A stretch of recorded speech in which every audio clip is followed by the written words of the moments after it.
나 주가 말한다. 라마에서 슬픈 소리가 들린다. 비통하게 울부짖는 소리가 들린다. 라헬이 자식을 잃고 울고 있다. 자식들이 없어졌으니 위로를 받기조차 거절하는구나. 예레미야서 31장 15절 말씀.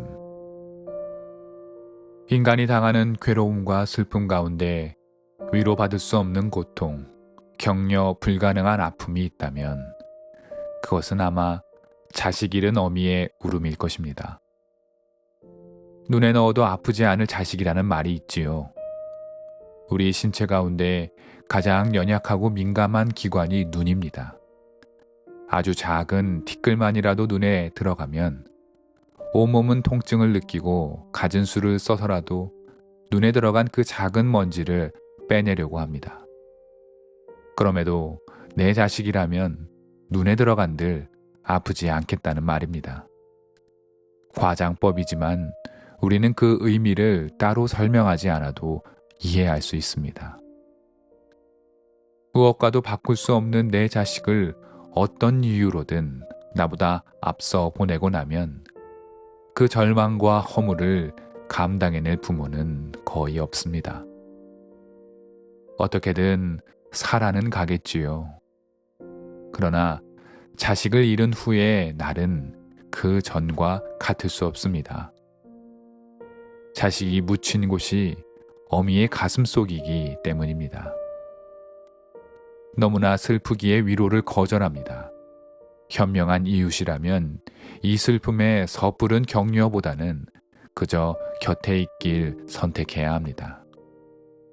예언자 예레미야는 자식 잃은 어미의 슬픔을 담아 이렇게 말합니다. 나 주가 말한다. 라마에서 슬픈 소리가 들린다. 비통하게 울부짖는 소리가 들린다. 라헬이 자식을 잃고 울고 있다. 자식들이 없어졌으니 위로받기조차 거절하는구나. 라마에서 슬픈 소리가 들려오고 있습니다. 귀를 기울여 들어보니 비통하게 울부짖는 소리입니다. 그 소리는 누가 들어도 자식을 잃고 가슴을 뜯는 어미의 울음입니다. 예레미야는 이 통곡의 주체를 어머니 라헬이라고 명명합니다. 라헬은 야곱의 사랑하는 아내였습니다. 라헬은 요셉과 베냐민의 어머니로 베냐민을 낳다가 산고로 그만 목숨을 잃었습니다. 창세기의 서사적인 관점 안에서 보자면 라헬은 자식을 잃은 경험을 하지는 않았습니다.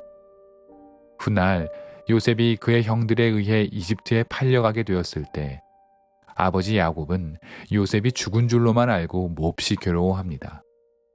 그때 야곱은 유다를 비롯한 나머지 아들들의 위로를 받기 거절했다라고 창세기는 기록하고 있습니다. 그러나 오늘 예레미야는 아버지 야곱이 아니라 어머니 라헬이 자식 잃은 고통으로 위로받기를 원치 않는다고 말합니다. 예레미야가 어머니의 아픔을 선택한 이유가 분명히 있습니다. 이는 아버지가 자식 잃은 슬픔을 모르기 때문이 아닙니다. 어머니와 자식 사이에는 아버지로서는 온전히 느끼기 어려운 연결됨, 자신의 태 안에서 열단 남짓 귀하게 품었던 그 경험은 어머니만이 가질 수 있는 것으로 남성으로서는 불가해한 영역이기 때문입니다. 또한 잃어버린 자식들은 바빌론 포로기 가운데 전쟁으로 죽은 이들을 상징하기도 합니다. 바벨론의 느부갓네살 왕과 그의 신복인 느부사라단이 예루살렘을 포위하고 몰살에 가까운 공격을 가했을 때 유다의 청년들은 전장과 성벽에서 죽었습니다. 주로 남성들이 군대를 이루고 있었기에 당대의 많은 어미들이 자기 남편과 자식을 이 전쟁에서 잃었을 것입니다. 예레미야가 어미의 슬픔을 담아 예언의 말씀을 전한 또 하나의 이유라고 볼 수 있습니다. 이처럼 바벨론의 침공은 유다의 어머니들을 비통에 빠뜨렸습니다. 라헬은 유다의 어머니들을 하나로 묶어주는 상징입니다. 패전 국가의 어머니들이 전쟁통에 잃은 자기 자식을 찾으며 울부짖는 모습, 바로 작금의 유다인 것입니다. 그런데 여기서 의문이 있습니다. 우리가 어제 함께 살펴본 30장을 기억하시는지요? 예레미야는 파괴와 붕괴로 점철되어 있었지만 지난 30장에서부터 다시 세움과 회복의 예언을 시작하셨습니다. 유다는 회복될 것이며 포로들은 돌아오게 되리라고 예레미야는 예언했습니다. 오늘 우리의 본문인 31장도 마찬가지입니다. 2절과 3절을 보겠습니다. 나주가 말한다. 전쟁에서 죽지 않고 살아남은 백성이 광야에서 은혜를 입었다. 이스라엘이 자기의 안식처를 찾아 나섰을 때에 나주가 먼 곳으로부터 와서 이스라엘에게 나타나 주었다. 나는 영원한 사랑으로 너를 사랑하였고 한결같은 사랑을 너희에게 베푼다. 회복시키신다는 하나님의 애정 가득한 표현이 곳곳에 스며 있습니다. 전쟁에서 죽지 않고 살아남은 백성에게 은혜를 줄 것이며 영원한 사랑으로 너를 사랑한다고 말합니다. 마치 고멜을 향한 호세아의 고백 같고 아가서를 가득 메운 사랑 고백과 흡사합니다. 게다가 7절을 보면 이제 회복의 때가 왔으니 환호성을 지르라고 말합니다. 이 예언의 말씀을 들은 포로 상태의 유다 백성들은 얼마나 기뻐했을지 눈에 선합니다. 이렇게 회복의 말씀이 이어지는 가운데 다소 느닷없이 자식 잃은 어미의 슬픔에 대한 고백이 나오는 것입니다. 무언가 흥을 깨는 개입 같습니다. 회복의 말씀을 주시려면 더욱 확실하고 희망찬 말씀을 주시지 왜 갑자기 비통의 아우성을 일깨워주는 것인가?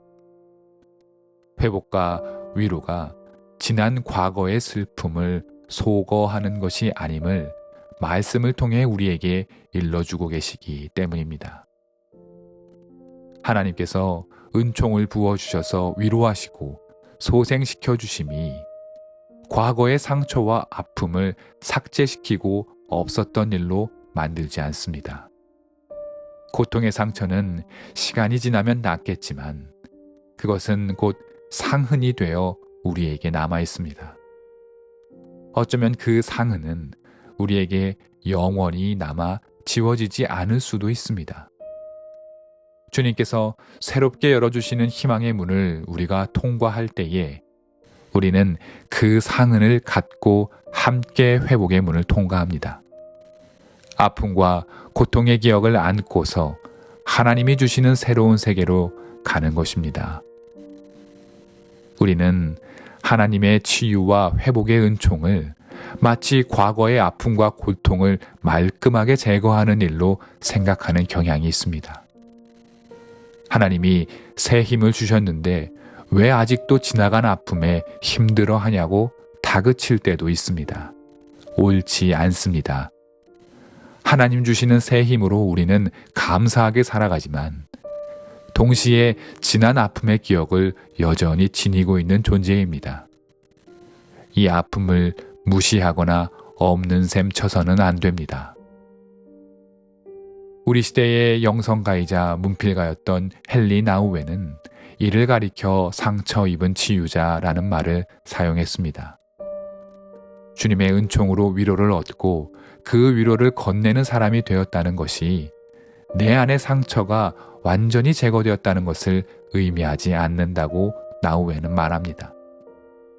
나의 상처와 아픔을 기억하고 함께할 때 오히려 우리는 누군가의 상처와 아픔에 다가갈 수 있는 것입니다. 예레미야가 회복과 귀환의 복된 말씀을 전하는 와중에 자식 잃은 어미의 아픔을 기억한 이유가 여기에 있습니다. 이스라엘은 귀환하여 새로운 희망의 시대를 맞이하게 되겠지만 그 귀환한 사람들의 마음속에는 잃어버린 자식에 대한 아픔이 여전히 남아있기 때문입니다.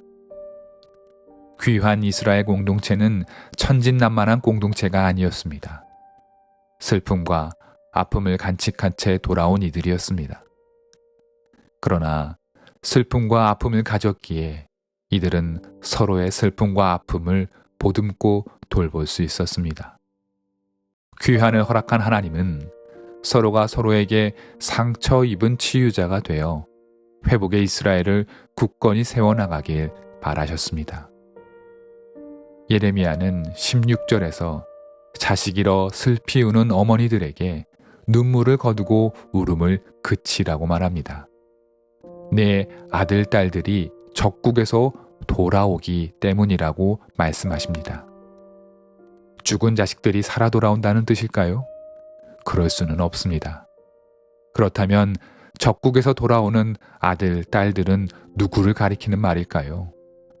그들은 어미와 아비를 잃은 고와 같은 아이들을 말합니다.